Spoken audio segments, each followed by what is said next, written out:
Hola, muy buenas noches, bienvenidos a Debate 22. Este día vamos a hablar de un tema importante que de una u otra forma, directa o indirectamente, nos ha tocado a todos en México y vamos a tratar de responder con nuestros invitados a la pregunta de por qué nos volvimos tan malos, qué es lo que pasa con la violencia del país que se ha degenerado tanto. Para eso nos acompaña en el día de hoy el doctor Manuel Valeriano.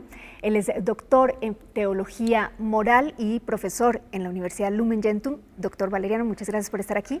Buenas noches, Julie. Buenas noches a todos. Y también está con nosotros Víctor Valero, él es filósofo y también académico de la Universidad Lumen Gentium. Víctor, buenas noches. Muchas gracias por la invitación.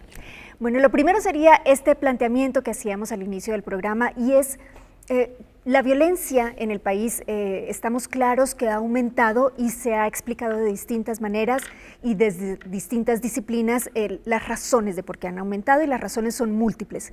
Viene desde distintos puntos y se puede explicar desde distintas carencias. Sin embargo, ¿por qué el hombre, el criminal, y particularmente si restringimos el problema al país, a México, ¿por qué se ha degenerado tanto la violencia? Es decir, no es importante solamente asesinar a un enemigo, sino es importante evidenciarlo, quitar lo último que quede de dignidad, es ir a la perversidad última o absoluta, doctor Valeriano. Sí, Yoli, como comentas, la violencia tiene varios rostros, pero fruto de esta violencia cruel, agresiva, ha sido por la violencia contra los valores humanos.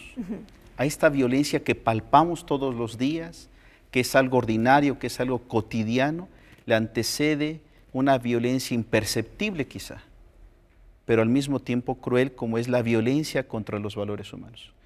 Esta violencia contra los valores humanos ha gestado una transmutación de valores, un nuevo canon de valores. Y si vemos de cerca este canon de valores, nos daremos cuenta que conciencia y culpa, por ejemplo, ya no tienen lugar, ya no tienen cabida en este nuevo canon de valores.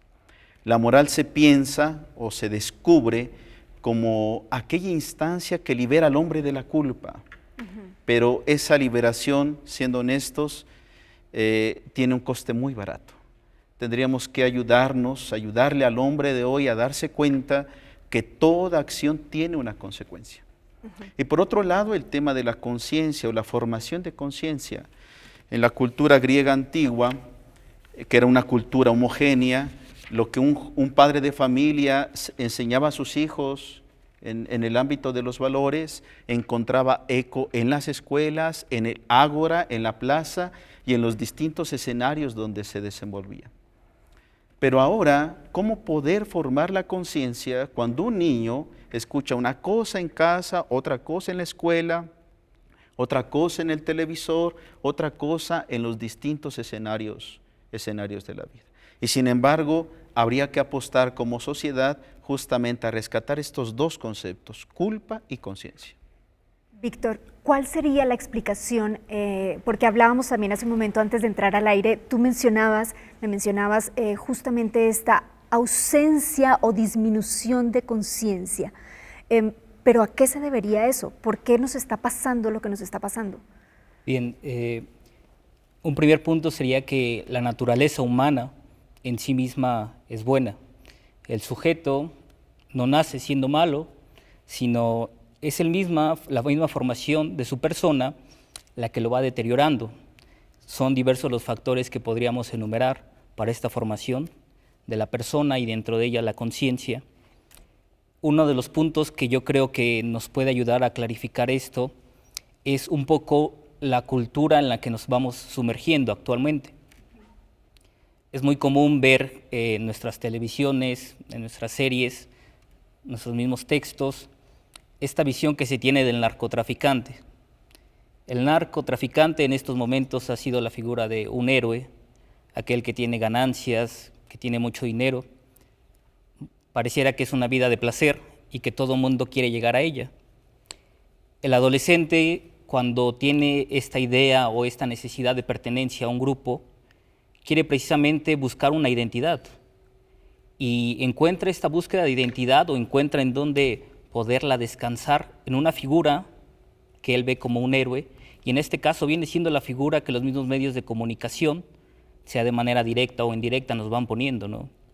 Entonces el adolescente o el niño quiere formar parte de un grupo, y al querer formar parte de un grupo, él tiene que entrar por algún modo. Muchos de los modos que les ponen es precisamente el ejercicio práctico de la violencia en alguno de sus diversos modos. Uno de ellos puede ser asesinando a alguna persona. Cuando un sujeto realiza una acción, toda acción va encaminada hacia un bien. Existen distintos bienes, ¿no?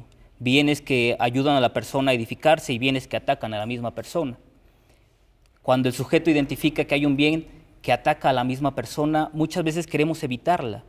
Y es precisamente donde esta cuestión de pertenencia a un grupo entra en juego, porque las personas que están involucradas ayudan a que esta persona vislumbre que lo que está haciendo no está malo, sino tiene un bien, a lo mejor para un grupo específico, pero es un bien.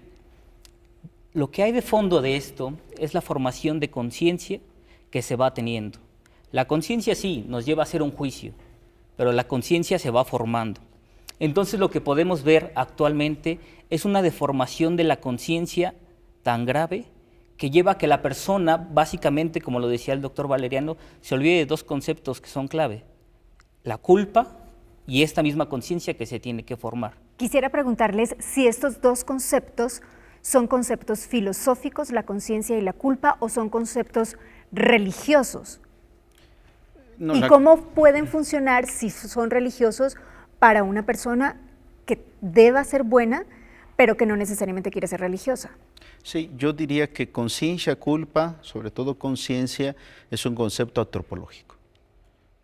Que la religión ayude, que la religión ayude a la formación de conciencia sería un segundo plano. Pero conciencia como tal, el concepto, la realidad de la conciencia como esta instancia crítica, esta instancia que nos señala un límite en el obrar humano, es un concepto netamente antropológico. Decían los griegos antiguos, no solamente nos distingue de los animales la razón, sino el sentido moral. Y por el sentido moral nuestro comportamiento no es equiparable al de los animales. No podemos hacer de lo animal la medida del humano. No debe resultar exagerado llamarnos humanos, gracias a la conciencia. Tú decías hace un momento, Víctor, también, la naturaleza del hombre es buena. Freud y Hobbes, por ejemplo, son pensadores que han dicho que el hombre también nace violento. Y que nace violento y nace bueno y nace malo, las dos cosas al mismo tiempo. Pero es la sociedad o el contexto quien lo corrompe. Sí, podemos decir que la naturaleza humana en sí misma es buena. Desde una visión a lo mejor en un tanto metafísica, decimos nosotros que hay una participación que nosotros tenemos hacia un ser con mayúscula, como le llegamos a denominar, y ese ser en mayúscula está identificado con la bondad. De ahí que todo lo que emane de él o todo lo que él participa en sí mismo es bueno. Diríamos que el hombre, llamado ontológicamente, es bueno, ¿sí? Ahora bien, como mencionábamos, la formación que este mismo hombre va teniendo a lo largo de su historia personal está influida por diversos factores que van haciendo que la personalidad que este sujeto vaya teniendo puede ser de manera múltiple. Es decir, el hombre no nace malo. El hombre nace con una naturaleza y esta naturaleza viene con una ley natural que es precisamente lo que algunos han identificado como también la sindéresis, que es este hábito que tiene el sujeto natural para poder optar por el bien y rechazar el mal. Es el libre albedrío. Podríamos decir que es el libre albedrío que tiene el sujeto, pero que ese libre albedrío siempre va encaminado por el objeto que es la voluntad, el bien.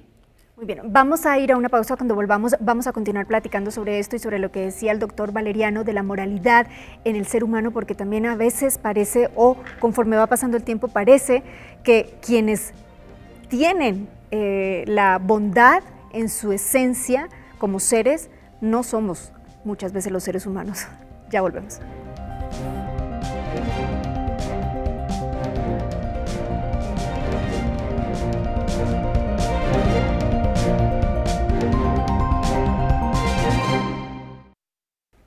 Continuamos en Debate 22. Hoy estamos tratando de reflexionar o de entender con nuestros invitados por qué nos volvimos tan malos, y estamos hablando del contexto mexicano, qué es lo que ha pasado en la delincuencia, en los hombres que la ejercen, que ha llegado su maldad a una degeneración, a una perversidad absoluta. Y se mencionaban en el bloque anterior algunos conceptos como la moralidad.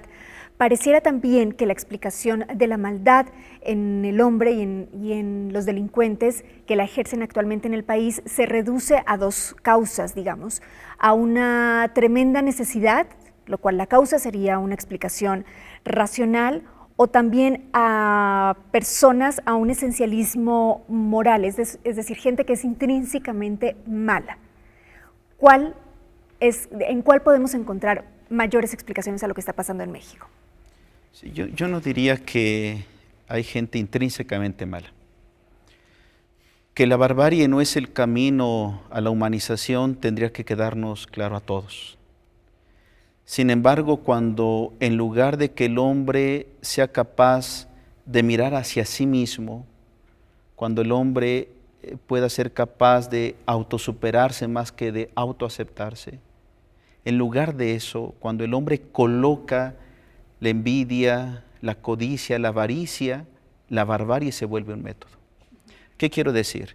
Quiero decir que de manera desafortunada hemos colocado una especie de barrera en nuestro camino hacia el interior de nosotros, de tal manera que nos volvemos impenetrables, no nos interesa, y ese es un grave problema a nivel antropológico. Entonces podemos perder el sentido moral. No es que el hombre sea intrínsecamente malo, lo que pasa es de que ha perdido el sentido moral. Dice Fernando Savater que nosotros los seres humanos somos una realidad imitadora por naturaleza. Pregonamos los valores que escuchamos en el ámbito social, imitamos ciertos comportamientos, pero no significa que el hombre sea malo ontológicamente. Lo que usted diría es, lo que es intrínseco al hombre es la moralidad, no la maldad. Sí, la verdad es que lo que es intrínseco al hombre es la moralidad. Es decir, nosotros somos capaces de discernir entre el bien y el mal. Esa es nuestra naturaleza. Que se ha vuelto un problema, eso es verdad también. Es difícil que hoy el hombre distinga entre lo bueno y lo malo. Claro. Pero nuestra capacidad, nuestra estructura es discernir entre lo bueno y lo malo y de realizar lo bueno. Víctor, ¿tú verías que el capitalismo es un factor que ha aportado para esta degeneración de la violencia? Es decir, es que vemos en el narcotráfico un mundo en donde el valor máximo es el dinero, por supuesto, pero también es la muerte. Es decir, yo les ponía en la mesa, si tú tienes algo que el narcotraficante quiere, te matan. Si no lo tienes, te matan. Si no haces un trabajo, si ellos ordenan un trabajo a un sicario y no lo hacen, también lo matan. Es como que la muerte es ese valor intercambiable que hay en el mundo del narcotráfico y también del crimen organizado, y no sabemos si esto al final es una causa entonces de la perversidad de la maldad. Básicamente lo que yo diría que hay de fondo es un relativismo respecto a la persona humana. Es decir, la persona humana, cuando no se tiene claro el concepto de lo que es y de que este mismo concepto, que no se puede reducir a unas cuantas palabras, sino que puede llegar a trascender, y que esta trascendencia tiene una dignidad de la propia persona humana, se relativiza a la persona.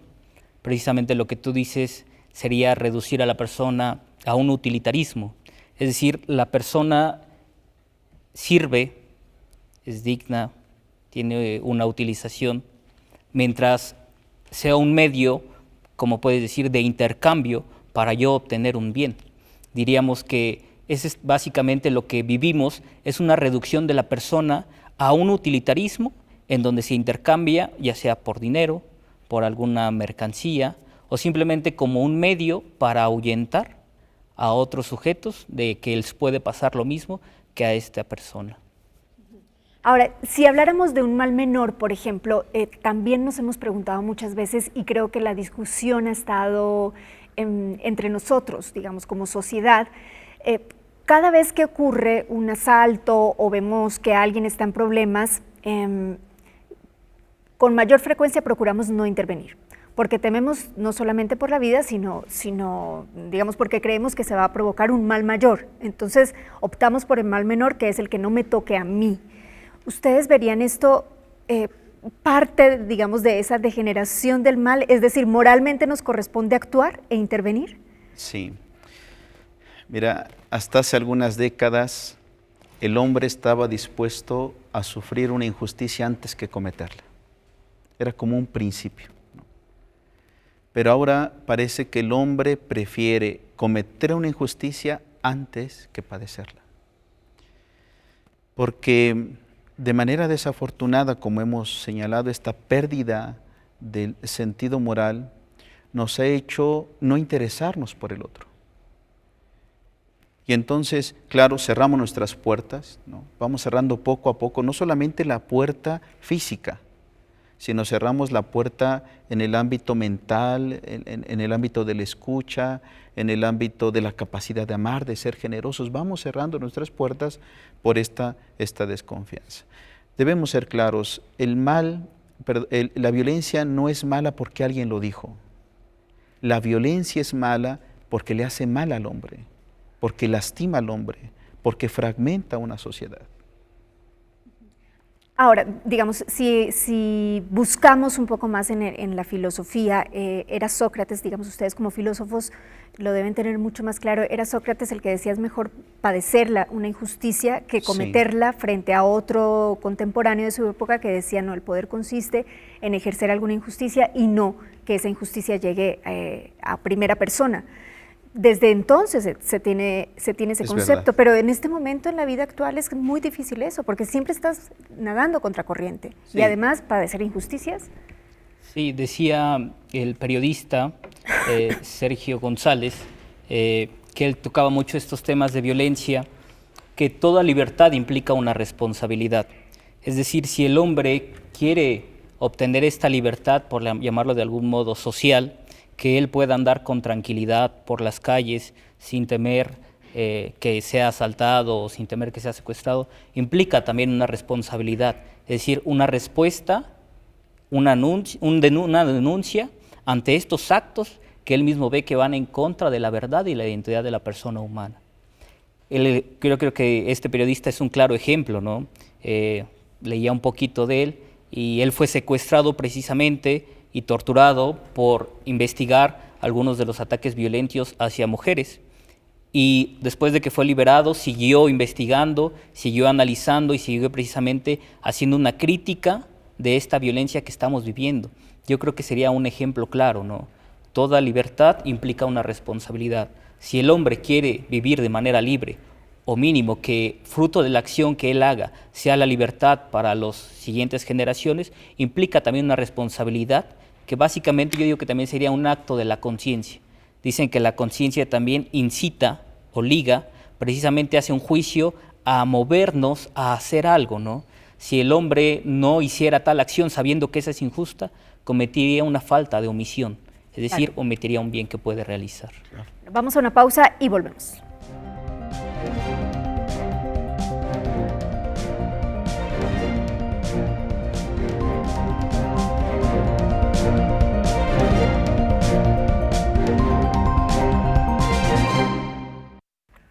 Continuamos en Debate 22, estamos tratando de responder la pregunta ¿por qué nos volvimos tan malos? Y estamos hablando, por supuesto, del contexto mexicano.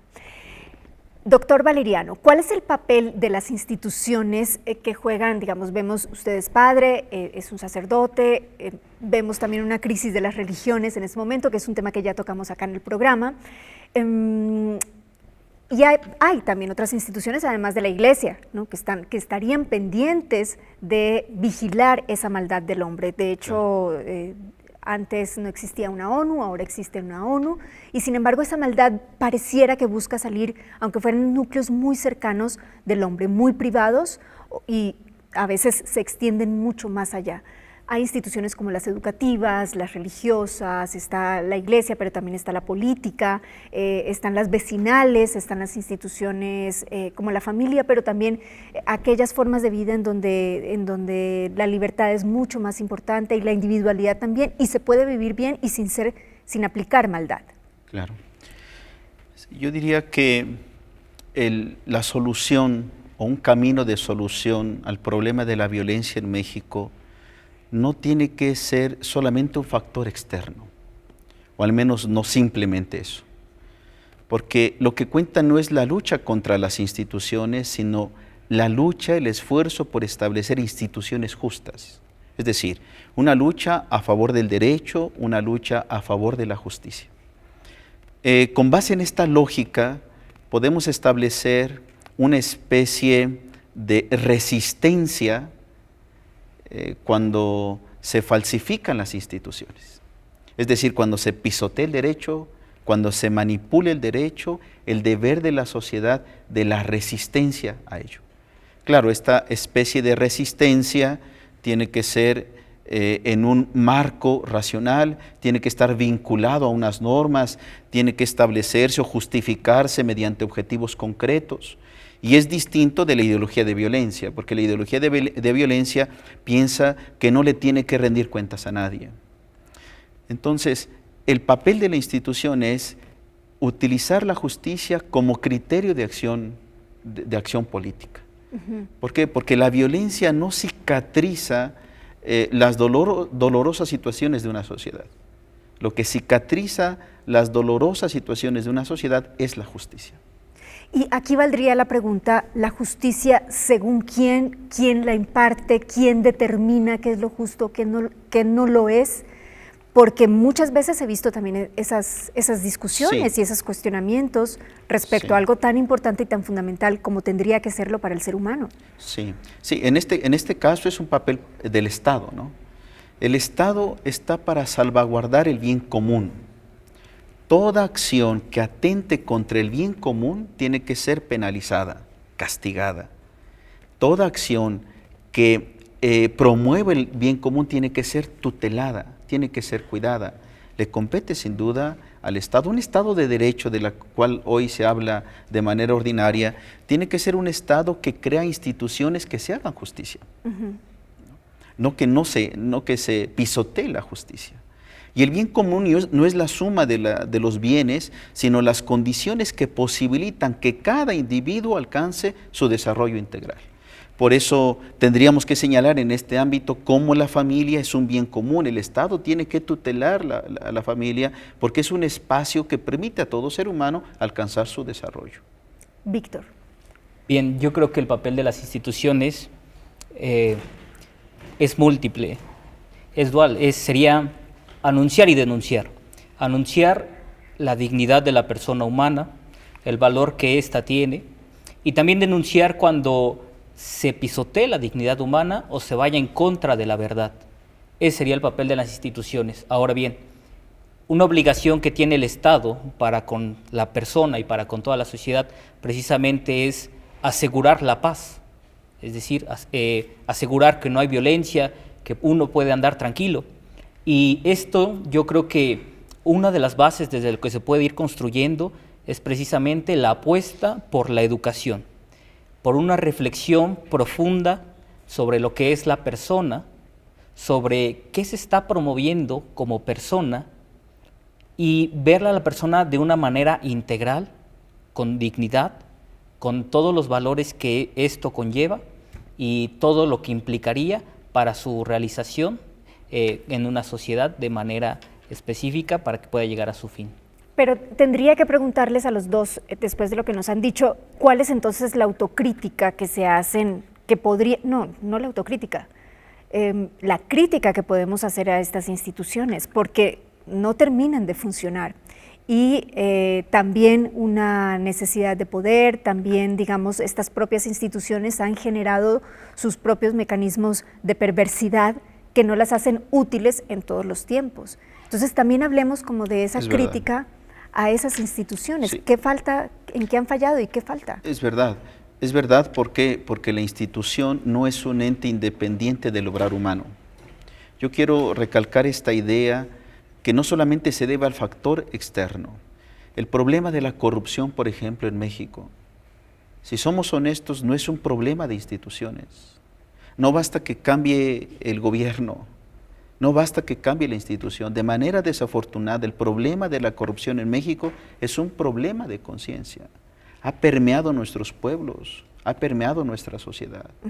Entonces, habría que apostar por este ámbito de personalizar la educación, de personalizar la formación de conciencia para poder gestar una estructura nueva. Es decir, que la conciencia fuera una institución personal que funcionara la mayor cantidad de veces posible, ¿no? Sí. A mí me parece que este es el núcleo de lo que podríamos señalar. Por eso digo que no basta la lucha contra la institución, sino por establecer una institución adecuada, justa. De manera desafortunada en México no tenemos el castigo adecuado para quien atente contra el bien común. Ya vamos a terminar el programa, quedan algunos minutos, pero me gustaría que hiciéramos las conclusiones a partir de una pregunta y es, aprovechando el conocimiento que ustedes tienen en filosofía y también en teología, de cuáles son las categorías filosóficas o teológicas, en su caso, que nos ayudarían a alcanzar estas características de paz o de justicia con mayor facilidad que otros valores que fueran aportación a la maldad. ¿Qué categorías filosóficas, a cuáles podemos recurrir? Víctor. Yo creo que es importante, en primera instancia, reflexionar sobre el término persona. Si la persona no sabe quién es, no se conoce a sí misma, todo lo que de ella emane, muchas veces puede llegar a atentar contra ella misma. Es decir, la persona, en la manera en que llega a desconocerse, puede llegar a afectarse. Ese sería el primero. El segundo, yo creo que son las dos facultades que tiene el hombre, ¿no? El intelecto y la voluntad, es decir, que lo que nosotros vamos conociendo lo podemos elegir y de ahí surge precisamente la libertad y distinguir de manera crítica lo que es libertad y lo que es libertinaje, que muchas veces de ahí surge las cuestiones de maldad o de violencia. Y por último, yo creo que serían dos conceptos, el concepto de culpa, que bien ha mencionado el doctor Valeriano, y el concepto de conciencia, como una parte en donde aplicamos precisamente lo que conocemos a un acto en donde nosotros realizamos, pero ese conocimiento debe de estar fundado en cuestiones netamente críticas y objetivas. Doctor Valeriano, para concluir brevemente. Sí, yo diría que estamos viviendo las consecuencias de nuestras acciones en el pasado, de nuestra negligencia del pasado, y todavía no vivimos las consecuencias de nuestras acciones o de nuestras negligencias en el presente. La formación de conciencia y la educación son el antídoto a la barbarie. Pues muchísimas gracias a los dos por ayudarnos a entender este asunto que es de suma importancia para el país, para la sociedad, también para la forma como estamos creando un beneficio colectivo o como intentamos hacerlo. Muchas gracias a los dos por venir esta noche. Gracias, Julie. Gracias.